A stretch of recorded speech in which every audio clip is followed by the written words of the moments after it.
నమస్తే రమ్మగారు. నమస్తే జయ. రమ్మగారు, హ్మ్. కాంప్లికేటెడ్‌గా చేసుకోవటం. హ్మ్. అది ఎలాగంటే ఆధ్యాత్మికతతో హ్మ్. ఆధ్యాత్మికతని కాంప్లికేటెడ్‌గా చేసుకోవటం. భక్తి ఎక్కువైనా కూడా ప్రమాదమే కదండీ! అవును. చాలా ఇబ్బంది. ఏదో సినిమాలో ఆవిడ హ్మ్, హారతులు హారతులు ఇచ్చేస్తుండు. ఇచ్చేసి అసలు పటాల ఆ మూర్తుల ఫోటోలు కూడా కనిపించవు. వాళ్ళ ప్రతిమ కూడా కనిపించదు ఎక్కువైపోయి. లేకుంటే భర్తకి కాళ్ళు కడిగేసి ఎక్కడ కనిపిస్తే అక్కడ కడిగేయటమే. అదే. అది ఒక పీక్ స్టేజ్‌కెళ్ళిపోతుంది. సినిమా కాబట్టి నవ్వుకుంటాం. అదే రియల్ లైఫ్‌లో ఉంటే రియల్ లైఫ్‌లో మరి అంతలా ఉండరు గానీ, ఆ! ఇంకోలా ఉంటారు. ఇంకోలా చాదస్తం ఉంటారు. ఎక్కువుంటుంది కొంతమందికి. చాదస్తం ఎక్కువ. ఎన్ని పూలు చాలవు, ఎంత పత్రి చాలదు, ఎన్ని పూజలు చాలవు. ఏమిటో అభిషేకాలంటారు, విగ్రహాలంటారు, అవంటారు, ఇవంటారు. అప్పటి అబ్బో! వరకు ఇంట్లో ఎవరు ఏం తినకూడదంటారు రమ్మగారు. ఏమి తినకూడదు. ఎవరికి ఏమి పెట్టకూడదు. తినకుండా మాడి, మాడి, మాడి ఆకలితో. నిరాహారంగా ఉంటారు. అవును. చాలా ఉంటాయి జయ. ఆధ్యాత్మికతని కాంప్లికేటెడ్‌గా కాంప్లికేటెడ్ చేసుకోవటం. చేసుకోవటం. ఇప్పుడు ఆధ్యాత్మికత అంటే సాధారణంగా ఆధ్యాత్మికత అంటే ఏంటి? ఆత్మని గురించి తెలుసుకోవటం. ఆత్మ అంటే మనము, హ్మ్.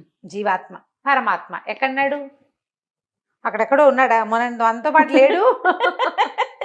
ఆత్మ జీవాత్మతో పాటు పరమాత్మ ఉంటేనే ఈ దేహం ఉంటుంది. అంతే. కానీ జీవుడు కాదు ప్రవేశిస్తాడు. రమ్మగారు. ఇలా కాంప్లికేటెడ్‌గా ఆలోచించే వాళ్ళు ఏం చేస్తారు? ఆయన ఎక్కడో ఉన్నాడని చెప్పి ఆయనకే కదా చేసేస్తూ ఉంటారు. చేసేస్తారు. భగవంతుణ్ణి తెలుసుకోవటమే భక్తి. అంతే. హ్మ్. భక్తి అంటే నువ్వు పూజ చేయడం, అభిషేకం చేయడం, ఏమిటో రకరకాల విగ్రహాలు పెట్టుకోవడం, పటాలు పెట్టుకోవడం, బోల్డంత చేయటం, బోల్డంత వ్యవహారం కాదు. ఇదంతా ఏంటి? ఈ కర్మలు అవసరం మనకి భగవంతుణ్ణి తెలుసుకునేందుకు. ఇది ఒక మార్గం. ఇవన్నీ మార్గాలు. అవును. మనం చూడు, నేను ప్రతిసారి ఇవన్నీ నేను చెప్పను జయ అంటూనే ఉంటా. కానీ నువ్వు అడుగుతావు, మన పని ఇన్సిస్ట్ చేస్తాడు, ఏదో చెప్పిస్తారు. దీపారాధన 2 ఒత్తులేండి. అదేంటండి అలా చెప్పారు? వాళ్ళు ఆ శ్లోకంలో 3 ఒత్తులు సాధ్యం త్రివర్తి సంయుక్తం అని ఉంది కదా అంటారు ఒకళ్ళు. ఆ! 3 ఒత్తులు వేసినా అంతే, 2 ఒత్తులు వేసినా అంతే, 1 వేసినా అంతే, పెద్ద తేడా ఏం లేదు. అక్కడ భక్తి, శ్రద్ధ. దీంతో పాటుగా ఇది చెప్పిన తర్వాత ఎన్ని ప్రశ్నలో దీపారాధనకు ఉంది రోజు తోమాలా, దీపం మన వైపు పెట్టాలా, దేవుడి వైపు పెట్టాలా, పొద్దున పెట్టాలా, మధ్యాహ్నమే కుదురుతుంది పెట్టచ్చా, సాయంత్రమే కుదురుతుంది ఓకేనా, రాత్రి అయిపోతుంది ఓకేనా, దీపం ఆ! అనగానే ఒక 100 ప్రశ్నలు. అదైందా? తర్వాత పళ్ళు. ఈ పళ్ళు కొన్ని పళ్ళు పెట్టండి అనగానే అవెందుకు పెట్టకూడదు, ఇవెందుకు పెట్టాలి? ఇవెందుకు పెట్టాలి, ఫలానా దాంట్లో ఫలానా పేరు ఉంది కదండి, అదెందుకు పెట్టకూడదండి అని మళ్ళీ దాని మీద పోనీ ఏది పెట్టాలి ఏది పెట్టకూడదు అనేది ఒక సంశయం. ఎలా చేయాలని ఒక సంశయం. ఆవిడెవరో నన్ను అడిగారు. అంటే ఇప్పుడు నేను ఇలా పబ్లిక్లో చెప్పేస్తున్నాను ఆ విషయం. పత్తి ఒత్తులు ఎప్పుడు చేసుకోవాలి అని. ఒత్తులు చేసుకోవడానికి కూడా పూర్వకాలంలో ఒక నియమాలు ఉండేవి. నా వరకు నాకు తెలియదమ్మా. 100% ఇది నిజం. నేను చెప్తున్నా ప్రత్యక్షంగా స్క్రీన్లోనే, ఆన్ స్క్రీన్ చెప్తున్నా. ఒత్తులు ఇప్పుడు పత్తిలో విత్తనాలు తీయటానికి ఒక ప్రత్యేకమైన రోజులు, ఒత్తులు చేసుకోవడానికి ప్రత్యేకమైన రోజులు ఉన్నాయిట. నాకు తెలియదు. ఆవిడ అడిగారు నన్ను. నేను ఆవిడకి నాకు తెలియదమ్మా ఇది అని చెప్పా. ఇప్పుడు కూడా అదే చెప్తున్నా. ఇంకా తెలుసుకుని ఏం చేస్తామమ్మా? భగవంతుడిని తెలుసుకునే ప్రయత్నం కదా మనం చేయవలసింది కదా. మనం పుస్తకాలు చదువుకుంటామా? లలితా శాస్త్రం, ఆ బ్రహ్మ కీట జనని వర్ణాశ్రమ విధాయిని, అది స్తోత్రం. లలితా శాస్త్రం చదివేస్తాం. ఆ బ్రహ్మ కీట జనని అంటే బ్రహ్మము నుంచి కీటము వరకు, అంటే పిపీలి కాదు బ్రహ్మ వరకు, చీమ నుంచి బ్రహ్మ వరకు జననివి నువ్వే. ఒక్కమ్మకి పుట్టాము మనం అందరం కదా. నువ్వు నేను పిల్లి పిచ్చిక మేక గొర్రె చేప సమస్తము ఒక జనని వల్లే జన్మించాం. వర్ణాశ్రమాలని ఆవిడే పెట్టింది. మరి ఇప్పుడు ఒకే అమ్మకి పుట్టిన వాళ్ళకి ఎందుకు తేడాలు? ఇన్ని ప్రశ్నలు ఎందుకు ఇన్ని ప్రశ్నలు? పైగా నీకు బోల్డ్ అన్ని తేడాలు. మనకి భగవంతుడికి ఆ తేడాలు ఏం లేవు. భక్త కన్నప్ప మాంసాహారం పెట్టాడు, అలాగని నువ్వు మాంసం పెట్టమని కాదు. అతనున్న పరిస్థితి, అతని జీవన విధానం, అతను తినే విషయంతో పాటు అతని భక్తికి ఇదేమిటంటే నేనేం తింటానో అదే నా దేవుడికి మంచిది చేసి పెడతానని చేసి పెట్టాడు. ఆయనంత సహృదయంతో పెట్టాడు కాబట్టి స్వామి స్వీకరించాడు. మనకి కూడా అలాంటి హృదయం ఉండి మనం పెడితే స్వీకరిస్తాడేమో. ఇప్పుడు నీకు అనుమానంతో నువ్వు పెట్టకూడదు కదా. భక్త కన్నప్పని అట్లాగే చేశాడు. ఏనుగు రత్నాలు తెచ్చిపెట్టేది, ముత్యాలు తెచ్చిపెట్టేది ఒప్పుకున్నాడు.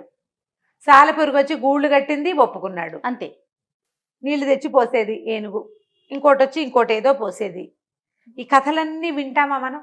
భగవంతుడికి తేడా లేవు, మనం అందరం సమానమే ఆయన దృష్టిలో. ఆయనకి కావాల్సిందేంటి? నీ అభిషేకం వద్దు, నీ లోపల ఉందే అది కావాలి. నువ్వు లోపల సరిగ్గా ఉండు. నువ్వు బయట చేసేది ఒక తాత్కాలికమైంది, భగవత్ సేవ చేస్తున్నానన్న ఒక సంతృప్తి కోసం చేసుకుంటాం మనం. అది దాని మీదే వందల ప్రశ్నలు. ఉపవాసం చేయొచ్చా, పొద్దున్న చేయొచ్చా, మధ్యాహ్నం చేయొచ్చా, ఉప్మా తినచ్చా, తినకూడదా, ఏమీ తినకూడదండి అని ఒకళ్ళు. నేను ఎప్పుడైనా చదువుకోండి స్తోత్రం ఏదో ఒక సమయంలో అంటే, అబ్బే అలా చదువుకోకూడదని ఒక ఆవిడ చెప్తారు. అంటే ఆవిడంటే సోషల్ మీడియాలో కాదు, ఫ్రెండ్స్, అబ్బో అన్నం తిన్నాక స్తోత్రం చదివితే తప్పు. వాళ్ళకి ఇంకెప్పుడు కుదరదు. ఆవిడ పొద్దున్నే అన్నం తినేస్తుంది, ఆ తర్వాత సమయం దొరుకుతుంది, ఏదైనా చదువుకుందామంటే వాళ్ళు ఎవరో తప్పన్నారు, ఇప్పుడు ఏం చెయ్యాలి? అదొక ప్రశ్న. అదో ప్రశ్న. ఈ కుశంకలు ఎందుకు రేస్తాను? ఎవడికి చాతొచ్చిన భక్తి రకంగా వాడు చేసుకుంటాడు కదా. కాదు రమ్మగారు, ఆయన దృష్టిలో పక్షులు ఒకటే, జంతువులు ఒకటే, మనుషులు ఒకటే, అందరూ ఒకటే, అందరం సమానమే. అందరి భక్తిని ఆయన స్వీకరిస్తాడు పరమాత్మ. అవును. మరి అలాంటప్పుడు ఇన్ని అనుమానాలు ఎలా వస్తున్నాయి రమ్మగారు? దీంతో చాలా కాంప్లికేటెడ్ గా చేసేసుకుంటారు. ఇలా చేయొచ్చా, చేయకూడదా, అనుమానం. అనుకో, వచ్చిన వాళ్ళు ఎవరో ఉంటారా, వాళ్ళు వచ్చి ఏదో ఒకటి చెప్తారు. భయం వేస్తుందంటారా? భయం వేస్తుంది. తప్పేమేమో, దోషమేమో, పొరపాటు చేశామేమో అని అనిపించేస్తుంది. అనుమానాలు, భయాలు, కుశంకలు. ఒత్తులు, దీపారాధన, దీపం పెట్టుకోవాలి ఏ నూనెతో. ఏదో అడిగావు ప్రశ్న, ఏదో నువ్వుల నూనె చెప్పాం, పప్పు నూనె, మామూలు నూనె. అంటే ఇప్పుడు మనం ఎలా తీసుకుంటున్నామంటే, పూర్వకాలం మన పెద్దలు ఏది ఆచరించారో మనందరికీ ఎక్కువ పర్సంటేజ్ ఎవరికి అందరికీ తెలిసిన విషయం ఏదుందో అది చెప్తున్నాం, అది చెప్పుకుంటాం. ఎవరైనా అంతే, ఎవరైనా అంతే. ఇప్పుడు దీని మీద 100 ప్రశ్నలు, దాని మీద మళ్ళీ మన అడగటం కాదు, వాళ్ళలో వాళ్ళే అడిగేసుకుని, వాళ్ళలో అంటే అబ్బాయి అలా చేయకూడదు, ఆవు నెయ్యితోటి చేయాలి, అబ్బాయి అలా చేయకూడదు, ఇదే దీంతో చేయాలి, అదే పెట్టాలి, ఇవే పెట్టకూడదు, అది పెడితే అది, ఇది పెడితే ఇది. ఏది పెట్టినా జీవిత గమనం మార్పు లేదు, మరణం తథ్యం, ధర్మాచరణ ముఖ్యము. నువ్వు ఎలా పుట్టేవో, దేనివల్ల జన్మించావో దాన్ని గౌరవించు, దేనితోటి జీవిస్తున్నావో దాన్ని గౌరవించు. ఈ మధ్యలో ఉన్న నాటకం ఉంది చూసావా, నీకు కుదిరినట్టు ఆడుకో, చేతొచ్చినట్టు ఆడు, కుదిరినట్లు చేతొచ్చినట్టు మానేయకు, చెయ్యి. దాని మీద శంక పడకు, ఇతరులని శంకించద్దు, ధైర్యంగా చేయటమే. చేసే అబ్బే అభిస్తారేంటండి, ఆ పళ్ళు ఇవ్వకూడదండి, అది వేస్తే మంచిది కాదు. ఇందులో మళ్ళీ ఇంకా కొత్త కొత్త దిక్కుమాల సిద్ధాంతాలు అవి ఏమిటో మరి నాకు తెలియదు, నేను ఎప్పుడు వినలే. ఒకళ్ళ అమ్మాయి, ఒక పాప పెద్దదైంది, వాళ్ళ ఇంట్లో పూజలు అవి చెయ్యరు, ఏదో మడి మైల అన్నీ కలుస్తాయి, మైలు కలిసిపోతుంది, పిల్లలు కూడా చెయ్యడం చేస్తారు. వీళ్ళ అన్నయ్య వాళ్ళు వేరే ఊళ్ళో ఉన్నారు, మేము పూజ చేసుకోవచ్చా అని ఆవిడ అడుగుతారు. అన్నయ్య వాళ్ళ చేసుకోవచ్చమ్మా అని మనం రాస్తే, అబ్బే మీరు చేసుకోవడానికి పనికిరాదు, పురుడు వస్తే పనికిరాదు. కాదు రమ్మగారు, ఇక్కడ ఉన్న ఇంట్లో మైలుంటే అన్నయ్య ఇంట్లో ఎలా, ఎందుకు చేసుకోకూడదు? అదే అవి ఎప్పుడు చేస్తారు, జాతా శౌచం, వృతా శౌచం అని 2 అశౌచాలు ఉంటాయి. పుట్టినప్పుడు వచ్చే అశౌచం ఒకటి, పిల్లలు పుడితే పురుడు వస్తుంది. ఆ పురిటి 10 రోజులు వీళ్ళ ఇంటి వాళ్ళ అన్నదమ్ముల వాళ్ళు వీళ్ళంతా దేవతార్చన చేసుకోరు. వృతాశౌచం మరణించినప్పుడు కూడా అంతే కదా. అయితే ఈ అశౌచాలు 11 రోజులకి అశౌచం తీరే కుటుంబాలు కొన్ని ఉంటాయి. 7వ రోజునే నీళ్లు పోసేసి ఉయ్యాల్లో వేసేసే వాళ్ళు కొంతమంది ఉంటారు. ఇప్పుడు దీన్ని అందరికీ ఒకటే చాపచుట్టగా చెప్పలేం కదా మనం. ఎవరెవరి ఇళ్లల్లో ఉన్నది వాళ్ళు ఎవరింట్లోనో పురుడొచ్చింది, మా అక్కయ్య వీళ్ళ ఇంట్లో అంటే వాళ్ళ కజిన్స్ ఇంట్లో పురుడొచ్చింది, మా ఇంట్లో మంగళహారతి పట్టుకోవచ్చా, ఇలాంటివి ఎన్ని అనుమానాలు. అసలు ఇదేది వీటిలలో ఏ ఒకటి బ్రీఫ్గా కరెక్ట్గా ఎవ్వరికి తెలియజేయ, ఎవరో ఒకళ్ళు చెప్పేస్తూ ఉంటారు. మనల్ని అడుగుతున్నారనేది కాదు, మీకు వీలైతే మీరు చెప్పగలిగితే చెప్తారు, లేకుంటే లేదు, అది అసలు సమస్య కాదు. కానీ వారికి వారే ఎన్ని క్రియేట్ చేసేస్తారు. పోనీ అలాగని నువ్వు పూర్వకాలపు సిద్ధాంతం ఒకటైనా పాటిస్తున్నావా? మనం చేసేది పాటించము, చెయ్యలేకపోయేదాన్ని పాటించాలని కోరుకుంటున్నాము. నిజంగా చేయవలసిన విధి విధానాలేమో చేయడమే లేదు. ఏది పాటించగలుగుతున్నాం ఈ రోజుల్లో? మనకేం కుదరటలా. ఎందుకో ఇలాంటివి పెట్టుకుని ఇలాంటి వాటికి అడిగి అడిగి అడిగి అడిగి ఓ పక్కన క్లియర్గా చెప్తాం. మళ్ళీ దాంట్లో కూడా ఇంకా ఇది ఏడాది లోపల పనికిరాదు, 7 ఊర్లు అంటే సంవత్సరీకం లోపల చేయకూడదు. అవునవును. మా అత్తగారు పోయి 8-9 నెలలు అయిందండి. మరి మా మామగారికి పూజ చేస్తే ఇష్టం, నేను చేయొచ్చా? ఓ పక్కన చేయకూడదు అని చెప్పామా? ఈ ప్రశ్న ఎందుకు వేస్తున్నట్టు చెప్పు. అవును. చేయాలని నీకు చేసేసుకోవాలని ఉంది, పూజలు చేసేసుకోవాలని ఉంది. ఒక సంవత్సరం చనిపోయిన వాళ్ళ గౌరవార్థం ఆకూడదు, ఓ పక్కన చెప్పింది మళ్ళీ అడుగుతారు. దీన్ని కూడా కాంప్లికేటెడ్ చేసుకోవటమే కదా. ఇప్పుడు 5-6 అడిగారు, ఏముందండి ఈ రోజుల్లో చేసుకోవచ్చని ఎవరో నాబోటక్కయ్య చెప్పింది అనుకో, వీళ్ళు చేసేస్తారు, వాళ్ళు చెప్పారంటారు, వాళ్ళ మీద తోసేస్తారు. అంతే కదా జరిగేది. అవును రమ్మగారు. కానీ ఇంట్లో ఉన్న పెద్దవాళ్ళని అడగరంటారా? అయ్యో చాలా మంది అడగట్లేదు. కాదు రమ్మగారు, మనం ఎప్పుడు అంటారు, అడుగుతారు. నేను ఎప్పుడు నా పాయింట్, మీ ఇంట్లో పెద్దవాళ్ళని అడగండి, వాళ్ళు చెప్తే అది చెయ్యండి అంటారు. నేను అదే చెప్తా. రెండోది మీ గురువు గారిని అడగండి, ఆయన ఏం చెప్తే అది చేసుకోండి.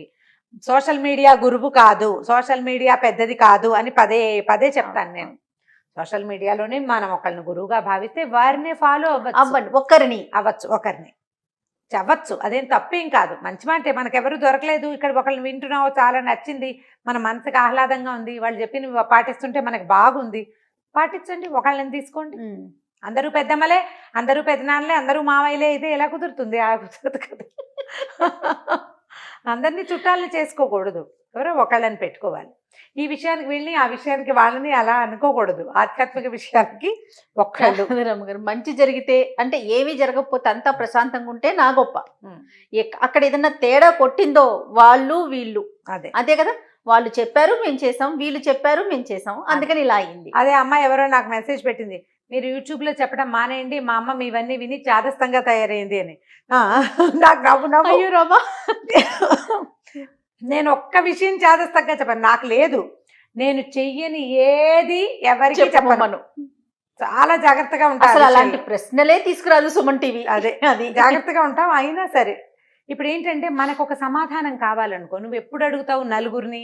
నీకు కావాల్సిన సమాధానం వచ్చేదాకా అడుగుతావు, అంతే కదండి. అంతే కదా. ప్రధానమైంది సమాధానాలు మీకు కావలసినవి కాదమ్మా, అసలు మానవులు, మనుషులు అన్న వాళ్ళు చెయ్యవలసింది ఏం చెయ్యాలి? పూజ చేసుకోవాలి. పూజ అంటే ఎంత, మీ ఇంట్లో ఎంత చేస్తారు, ఏం చేస్తారు, నీకు ఇంట్లో చేసేది కాకుండా నీకు ఇంకేదైనా చేసుకోవాలని ఉంది, ఒక్క గురువుని, ఒక్క పురోహితుడిని అడిగి, ఒక బ్రాహ్మణాయన, ఒక పంతులు గారిని, ఒక అయ్యగారిని అడిగి వాళ్ళు చెప్పిందే చేసుకోండి. అప్పుడు మీకు అనుమానాలు ఉండవమ్మా. ఇన్ని ప్రశ్నలు ఎప్పుడు వస్తాయి? మన స్వధర్మే నిధనం శ్రేయ అని చెప్పబడిన వాక్యాలు తెలుసుకుంటాం మనం. ఎప్పుడు అనుమానం వస్తుంది, అది మనది కాదు, మనం ఎప్పుడు చేయలేదు, అందుకు మీకు డౌట్లు వస్తాయి. పోనీ రానివ్వండి, అనుమానం వస్తే వచ్చింది. మీరు అన్నట్లుగా ఒకరి దగ్గర కదా మనం దాన్ని నివృత్తి చేసుకోవాలి. 10 మందిని అడిగితే 10 ఆన్సర్లు వస్తాయి, ఏది ఫాలో అవుతాం? అదే కదా, అందుకని అక్కడ కూడా క్వశ్చన్ మార్కే కదా రమ్మగారు. కరెక్ట్, వీళ్ళు చెప్పారు, వీళ్ళు చెప్పారు, వీళ్ళిద్దరిలో ఎవరు కరెక్ట్ అలా కూడా అనిపిస్తుంది. ఇంకొకళ్ళు ఉంటారు, మీరు చెప్పకూడదు, ఫలానా వాళ్ళే చెప్పాలని. మంచి మాట ఎవరు చెప్పినా తీసుకోవాల్సింది. బాలాదపి సుభాషితం అన్నారు, మంచి మాట ఎవరు చెప్పినా తీసుకోవాలి. మనకు కావాల్సింది మంచి, అంతే.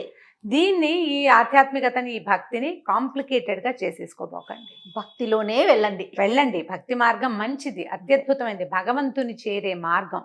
ఈ మధ్యలో ఉన్న వ్యవహారాల చిక్కుముడిలో పడిపోయి నిజంగా మనం భగవంతుని చేరడానికి ఏం చెయ్యాలో అది మనం చేయలేకపోతున్నాం.